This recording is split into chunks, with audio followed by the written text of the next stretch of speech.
You're watching the World Cup. Something happens on the field, the referee blows the whistle, half the stadium cheers, the other half loses their mind. A player gets a yellow piece of cardboard shown in his face, someone is celebrating a goal, and then 4 minutes later it gets taken away, and nobody explains any of it. This episode is for you. 7 rules, plain English, and the real story behind each one exists, because every single rule in football was invented because something went badly, stupidly wrong first. Let's go. Offside is the rule that confuses Americans the most. Here's the simplest version. When a teammate passes the ball to you, you need at least 2 defenders between you and the goal. If there aren't 2, you're offside. The play stops. Attack over. Why does this exist? Without it, attackers would just stand in front of the opponent's goal all game, waiting for a long pass. No defending required, no tactics, just camping. Think of it like the NBA. You can't just park under your opponent's basket forever. Offside is football's version of that rule. Here's what makes it maddening. It's judged at the exact millisecond the ball is kicked. A player can be offside by 2 centimeters and the goal gets canceled. They have disallowed goals because a player's armpit was technically 2 centimeters too far forward. That is a real thing. That is why people throw things at their televisions. You've seen the referee pull out a card and wave it at a player. Here's what it means. Yellow card. Official warning. You committed a foul bad enough to be noted. 2 yellows in the same game equals a red card. Red card? You're done. Leave the field immediately. Your team plays the rest of the game with 1 fewer player. 10 against 11. No replacement allowed. Now, the origin story, because it's genuinely great. Before 1970, referees had no visual signal for sending a player off. At the 1966 World Cup, an Argentine player was told he was being expelled from the game and genuinely didn't understand. He kept playing. The referee had no way to make it clear. An English official named Ken Aston was driving home after that match, fuming. He stopped at a traffic light. Red, yellow, green. He designed the card system right there at the intersection. Red means stop, yellow means caution. The cards debuted at the 1970 World Cup in Mexico. They've been in football ever since. A foul is when you make illegal contact with an opponent, tripping, pushing, holding, or kicking them instead of the ball. The referee stops play and awards a free kick to the other team at the spot where the foul happened.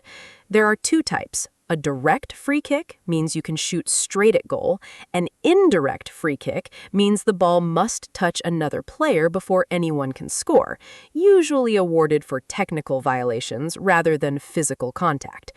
If a foul happens inside your own penalty box, the large rectangle in front of each goal, the other team gets a penalty kick instead. More on that in a moment. One quick variant. If the free kick is close enough to goal, defenders form a human wall, standing shoulder to block the shot.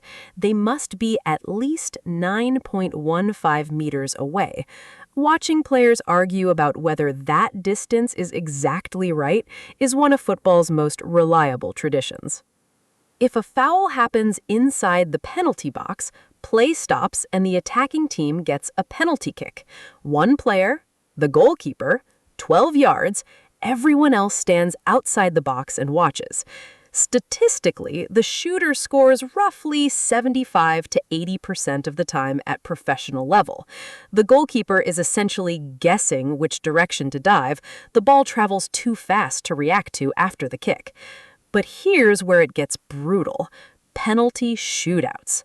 If a knockout game is tied after 90 minutes and extra time, it comes down to 5 kicks per team. Whoever scores more wins. If still tied, sudden death, 1 kick each until someone misses. Entire World Cups have turned on a single missed penalty. Players have had their careers defined, sometimes destroyed, by 1 kick. Some call it the most unfair tiebreaker in sport. Others say that's exactly what makes it unmissable. Both sides are right. A football match is 90 minutes. Except it never actually ends at 90 minutes.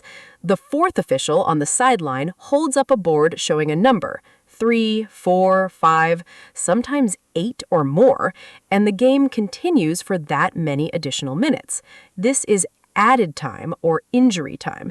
It compensates for time lost during the match. Substitutions, injuries, VAR reviews, players taking too long on free kicks, someone pretending to be hurt. The referee keeps track of all delays during the match and adds them on at the end. Since VAR was introduced, added time has gotten significantly longer because video reviews eat up several minutes per game. If you're watching and the clock says 90 but the game hasn't stopped, this is why. At the 2022 World Cup, some matches ran 15+ added minutes, and several knockout goals were scored in that window. When a defending player kicks the ball over their own goal line, the line at the back of the field, the attacking team gets a corner kick. The ball is placed in the small arc in the corner of the field, and the attacking team kicks it into the penalty box, trying to find a teammate's head or foot for a shot. Corner kicks create some of the most chaotic moments in football. Both teams flood the penalty area, attackers looking for a shot, defenders trying to clear it. There are no rules about who can go where.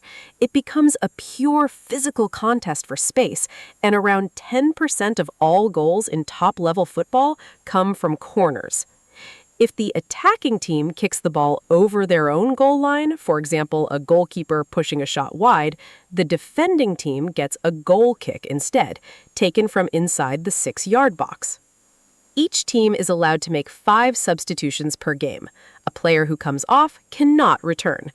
This sounds simple, but the strategy around substitutions is one of the more underappreciated tactical elements in football.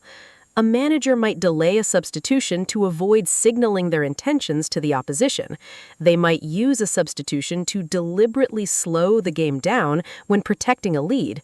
The player leaving takes their time walking off. The new player jogs slowly on. Referees add this time to injury time, but the psychological effect of breaking the game's rhythm is real. Substitutions were only introduced in 1965. Before that, injured players had no replacement. Your team just played short. At the 1956 FA Cup final, Manchester City's goalkeeper broke his shoulder in the 15th minute and played the remaining 75 minutes as an outfield player. City lost 3-1. The rule changed shortly after. 7 rules. All of them exist because something broke first. Football is 160 years of trial and error, and every single law in the rulebook has a story behind it. Now you know enough to watch the 2026 World Cup and actually understand what's happening on the field, and more importantly, why the person next to you is yelling at the screen. Subscribe. Next episode, the 6 smallest nations in football history and how some of them came closer to winning the World Cup than countries 10 times their size.